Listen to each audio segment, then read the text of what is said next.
Welcome to Reading History number 28. Before I begin, I would like to tell you about these glass negatives that I had found while doing some cleaning in the attic in Perth this past year. There are approximately 20 of them. Some are in pretty decent shape and others not so much. They're cracked or broken. But all are containing images that I definitely believe are family members, as I can see the house and the barn in several. I will be taking them to a photo store here in Windsor to see about getting them developed. Matthew was also able to use some software to develop an image on some of them, as you're able to see here. Please feel free to contact me if you can shed some light on who is in these pictures, and stay posted over the next few videos for more. And now I shall begin. January 1st, 1907. New Year's Day has come again, and again it is nearly over. We all received a little this morning, the chief thing I got being a pair of gloves. After the chores were done, we all got ready and went down to Uncle Alfred's. There was quite a crowd there for the day. It consisted of Aunt Lizzie, Uncle James Ferrier and Aunt Mary Ann, Miss Annie Gow, May Bell Ferrier, and James Holliday and his sister Jeanette, all from town. Uncle Mac and Aunt Nellie, and James Picker, and Alice, Hattie, and Archie James. We spent a pleasant day, and this evening there were enough of us to get together to make a set, and we had a little dancing. Most of us knew nothing at all about dancing, and so it was strange dancing and very amusing for the onlookers. Today was a middling mild day, but it took a change for the colder this evening. The snow, however, has gone down a good deal since Sunday night. There were to be 2 parties on the Scotch line married this evening. Miss Mary Allen was to marry Mr. Johnny Blair, and Andrew Hossey was to be married to Miss James in town. Wednesday, January the 2nd. The boys got a few poplar poles back at the far side of the swamp on the other chopped and home this afternoon. The annual meeting of our church was this afternoon, and Father and Mother went in to attend it. Thursday, January the 3rd. Today was a somewhat damp and disagreeable sort of day, and a little sleet and rain fell most of the day. Father went up to the mill this morning, and this afternoon the boys went back to the Brash Swamp and got a few more poplar poles cut and home. The school opened again this morning. Harold and Mervyn started back for another year. Miss Devlin, who has been teacher for the past 3 years, is engaged for the present year at a salary of $350. This evening, Father and Mother were invited to a gathering at Will Ferrier's. There was about 30 gathered there, and they all seemed to spend a pleasant evening. Friday, January the 4th. It was raining when we went out this morning, and it did not last very long. The weather's kept mild until about the middle of this afternoon.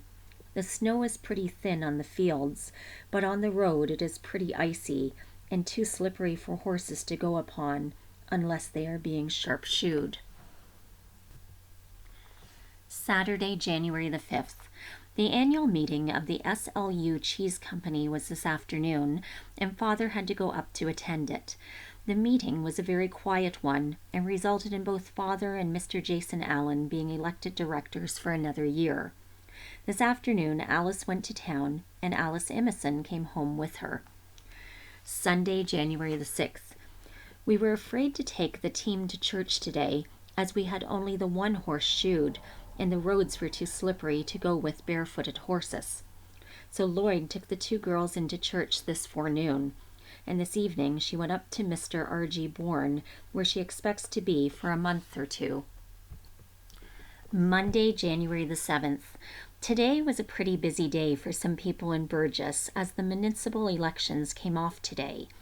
It is a long time since there has been the interest taken up in an election that there has this year.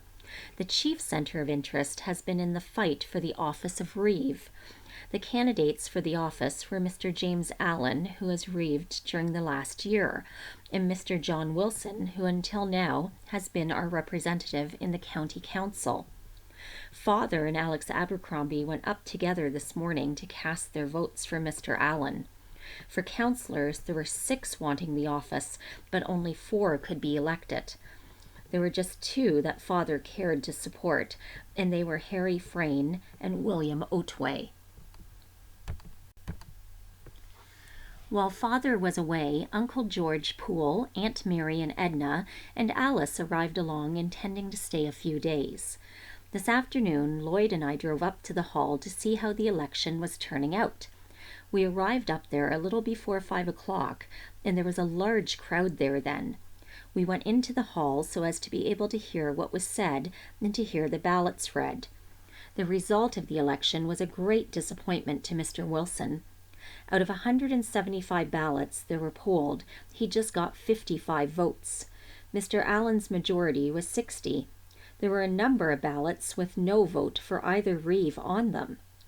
The result of the election of councillors was a surprise to some. William Otway led the poll with 110 votes.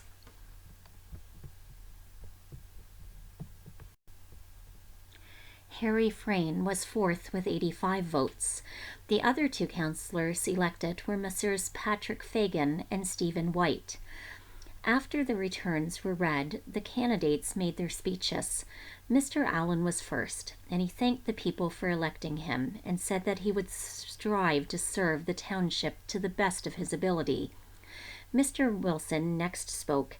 He said that he was badly disappointed at the outcome of the election, but said that he hoped that they would be well satisfied with their choice. The newly elected councillors then addressed the audience, after which Uncle Samuel Wilson spoke. He said that he opposed Mr. John Wilson because he belonged to a county council that had been too extravagant in his mind altogether.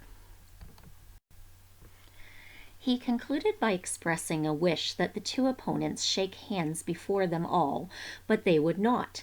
Instead, there was some more hot words between the 2 men, after which Mr. Wilson called on Mr. McVitie to speak, but he failed to come forward.